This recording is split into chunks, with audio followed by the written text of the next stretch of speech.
Good evening everyone, welcome back to Srishti classes. तो आज आपकी बिजनेस स्टडीज़ की क्लास है। तो हमारा first chapter introduction to management complete हो चुका था, nature and significance of management. आज हमारा चैप्टर सेकंड हम स्टार्ट करने वाले हैं, प्रिंसिपल्स ऑफ बिजनेस मैनेजमेंट। ठीक है, तो ये चैप्टर बहुत इंपॉर्टेंट रहने वाला है, केस स्टडी इसमें से बनती है। ठीक है, और आपको 3-4 क्वेश्चंस इसमें से देखने को मिल सकते हैं। ठीक है, तो इसको बिल्कुल ध्यान से समझिएगा। ठीक है, और अपने डाउट्स को आप कमेंट सेक्शन में पूछ सकते हैं। चलिए स्टार्ट करते हैं। सबसे पहले करेंगे concept of principles of management.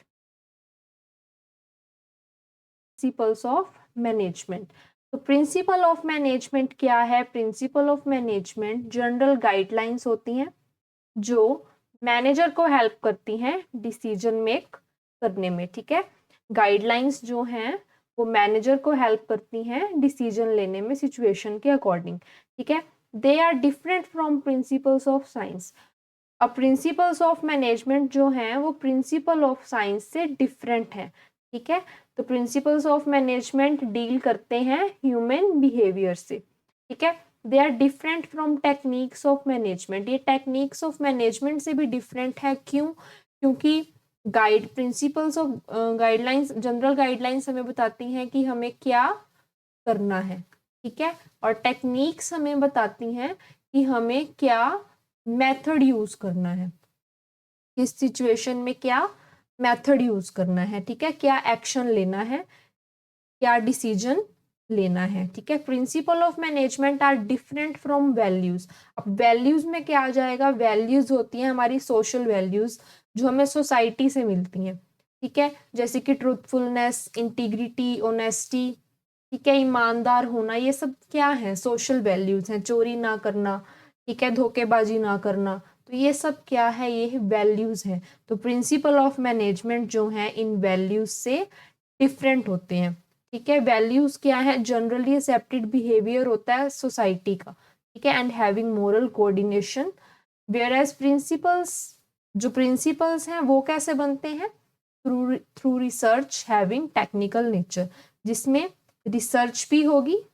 ठीक है, रिसर्च के बेसिस पर प्रिंसिपल बनाए जाते हैं और उसमें टेक्निकल चीजें भी यूज की जाती हैं, टेक्निक्स भी यूज की जाती हैं। तो this is principal of management.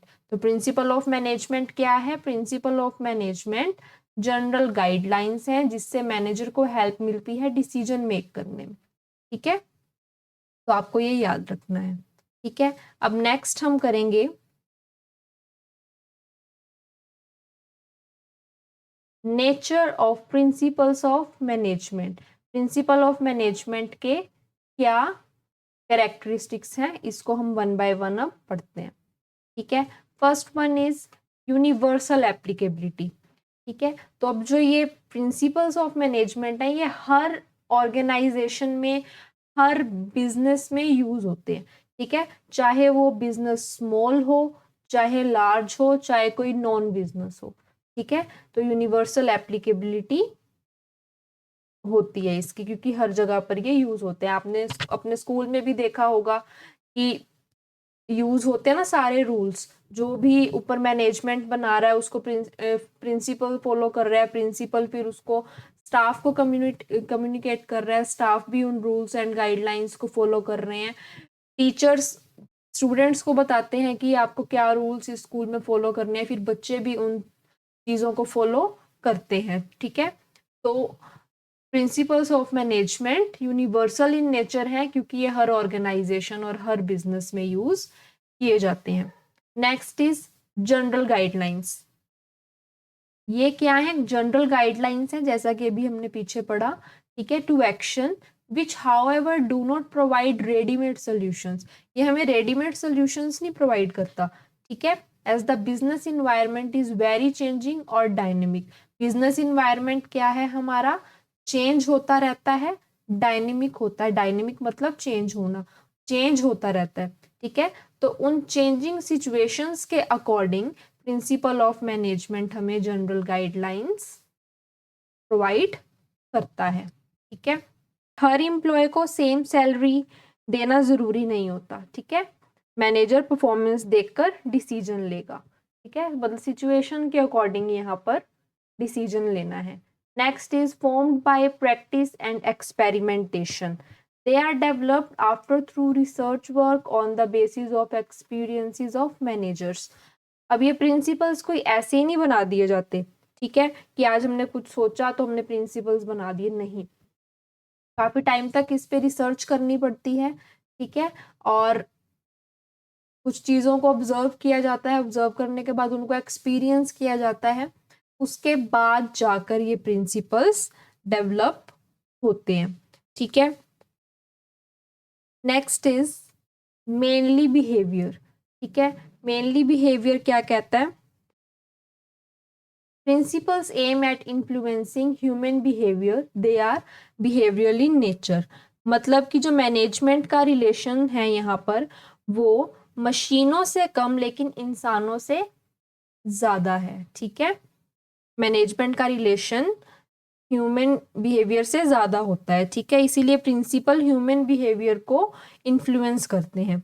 अगर मैनेजर एम्प्लॉय की रिस्पेक्ट करेगा, ठीक है, तो एम्प्लॉयज भी क्या करेंगे, सिंसियरली काम करेंगे, ठीक है, तो यहाँ पर बिहेवियर इफेक्ट हुआ ना, ठीक है, कि अगर मैनेजर अच्छा बिहेव करेगा तो एम्प्लॉय भी उनके साथ अच्छा बिहेव करेंगे, ठीक है, उनका दिया हुआ टास्क टाइम पर कंप्लीट करेंगे, ठीक है, तो ये मेनली बिहेवियर इन नेचर होता है। Next is cause and effect relationship, they intend to establish relationship between cause and effect so that they can be used in similar situations. हर principle का ना एक रीजन और एक इफेक्ट जरूर होता है, एक रीजन और एक रिजल्ट जरूर होता है, जैसे कि एम्प्लॉयज को ट्रेनिंग देना, ठीक है, बिजनेस ने सोचा कि हम एम्प्लॉयज को क्या देंगे, ट्रेनिंग देंगे, ठीक है, अब ट्रेनिंग देने के बाद एम्प्लॉय एफिशिएंट हो गया काम करने में, है ना, एम्प्लॉय की जो परफॉर्मेंस है वो इम्प्रूव होगी, ठीक है, वो अच्छे से काम करेगा, इससे क्या है, बिजनेस को ही फायदा है। तो यहाँ पर ट्रेनिंग क्या हुआ, कोज हुआ, अब इसका इफेक्ट क्या हुआ कि जो एम्प्लॉय है, एम्प्लॉय की एफिशिएंसी पावर बढ़ी, ठीक है, उसकी परफॉर्मेंस इंप्रूव हुई, तो ये इफेक्ट पड़ा। तो ये प्रिंसिपल्स ऑफ मैनेजमेंट क्या दिखाते हैं, cause and effect relationship. Next is flexible, which can be modified by the practicing manager as per the demands of the situation, कि अकॉर्डिंग टू सिचुएशंस हमें इन प्रिंसिपल्स को चेंज करना पड़ता है, ये कोई रिजिड इन नेचर नहीं होते कि एक बार बना दिए तो वो पत्थर की लकीर है, नहीं, जब सिचुएशन चेंज होती है, हमें ज़रूरत पड़ती है कि इन रूल्स को चेंज किया जाए, तो हम इनको मॉडिफाई कर सकते हैं। नेक्स्ट इज कॉन्टीजेंट, कॉन्टीजेंट मतलब कि their applicability depends upon the prevailing situation a particular point of a time, वही बात कि अगर सिचुएशन चेंज हो रही है उसके अकॉर्डिंग हम इनको चेंज कर सकते हैं, ठीक है, तो ये थे nature of principles of management, ठीक है। नेक्स्ट अब हम करेंगे significance of the principles of management. इसमें फर्स्ट है providing managers with useful insights into reality, मतलब ये मैनेजर्स को बेटर डिसीजन लेने में हेल्प करता है।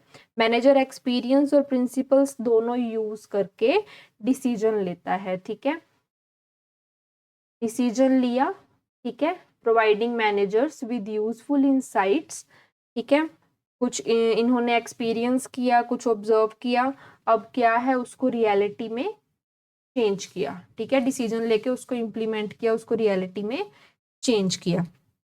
Next is optimum utilization of resources and effective administration, यहाँ पर क्या है कि रिसोर्सेज का बेस्ट यूज होगा, ठीक है, रिसोर्सेज मतलब money, time, employees, machines, raw material, इन सबको क्या है कि वेस्ट ना करके इनका इफेक्टिव तरीके से यूज करना, ठीक है, कि हमारी कॉस्ट भी कम हो और वेस्ट भी कम हो और प्रोडक्शन ज़्यादा हो। Next is scientific decisions, scientific decisions मतलब कि ये कोई गेस वर्क नहीं है, ठीक है, रिसर्च और फैक्ट्स के बेसिस पर डिसीजन लिया जाता है। एग्जाम्पल, सेल्स रिपोर्ट्स देखकर प्रोडक्शन इंक्रीज करना, सेल्स रिपोर्ट देखकर प्रोडक्शन को इंक्रीज करना, ठीक है। कुछ चीजों को ऑब्जर्व करके ही उनके बेसिस पर डिसीजन लिया जाता है, ठीक है, ऐसे ही नहीं कि कुछ भी सोच लिया और वो कर दिया, ठीक है। Next is meeting the changing environmental requirements. Business environment change होता रहता है, बिजनेस इन्वायरमेंट क्या है, चेंज होता रहता है। तो मैनेजमेंट प्रिंसिपल मैनेजर्स को अडेप्ट करने में हेल्प करते हैं। Offline business versus online business is the best example of this point कि क्या है कि जब ऑफलाइन बिजनेस मतलब अभी भी चलते हैं, ठीक है, अभी भी चल ही रहे हैं, ठीक है, तो वहां पर भी इन प्रिंसिपल्स को यूज किया जाता है। लेकिन जब कोविड के टाइम पर सब कुछ ऑनलाइन हो गया था, ठीक है, कोविड के टाइम पे जब सब कुछ ऑनलाइन हो गया था, वर्क फ्रॉम होम वगैरह, तो क्या उसमें रूल्स एप्लीकेबल नहीं हो रहे थे, हो रहे थे, ठीक है, लोग घर बैठे भी उन रूल्स को फॉलो कर रहे थे, ठीक है। तो यहाँ पे क्या हुआ, बिजनेस इन्वायरमेंट चेंज हुआ, ऑफलाइन से ऑनलाइन पर आ गया, लेकिन प्रिंसिपल्स वहां पर भी सेम ही थे, ठीक है, सेम ऑनलाइन में भी अप्लाई होते हैं, सेम ऑफलाइन में भी अप्लाई होते हैं। तो meeting the changing environmental requirements. Next is fulfilling social responsibility, कि कंपनी सिर्फ प्रॉफिट के लिए नहीं होती, सोसाइटी के लिए भी रिस्पॉन्सिबल होती है, ठीक है, जैसे पोल्यूशन कंट्रोल करना, ठीक है, एम्प्लॉय सेफ्टी आ गया इसमें, ठीक है, आसपास के एनवायरनमेंट को साफ रखना, ठीक है। Next is management training education and research. अब ये प्रिंसिपल फ्यूचर मैनेजर्स को ट्रेन करने में हेल्प करते हैं, ठीक है, जैसे यहाँ पर हमारा एमबीए का कोर्स हो गया, ठीक है, बीबीए हो गया, कॉमर्स स्टूडेंट्स हो गए, तो ये सब क्या है, ये सब क्या पढ़ाते हैं, प्रिंसिपल्स। एमबीए हमें बताता है कि बिजनेस कैसे करना है, ठीक है, कॉमर्स हमें बताता है कि कॉमर्स को कैसे, कॉमर्स में जो चीज़ें हमने पढ़ी हैं उसको अपनी स्टडी में अप्लाई कैसे करना है, ठीक है। तो इसके लिए क्या है, पूरा ट्रेनिंग होता है, ठीक है, एजुकेशन एंड रिसर्च की जाती है, ठीक है। तो ये थे significance of the principles of management. I hope कि आपको ये अच्छे से समझ में आए होंगे। In the next class we will do Taylor's scientific management, ठीक है। तो आज के लिए इतना ही था और आप इसको रिवाइज करते रहिए। नेक्स्ट क्लास में मिलेंगे नेक्स्ट टॉपिक के साथ। Thank you.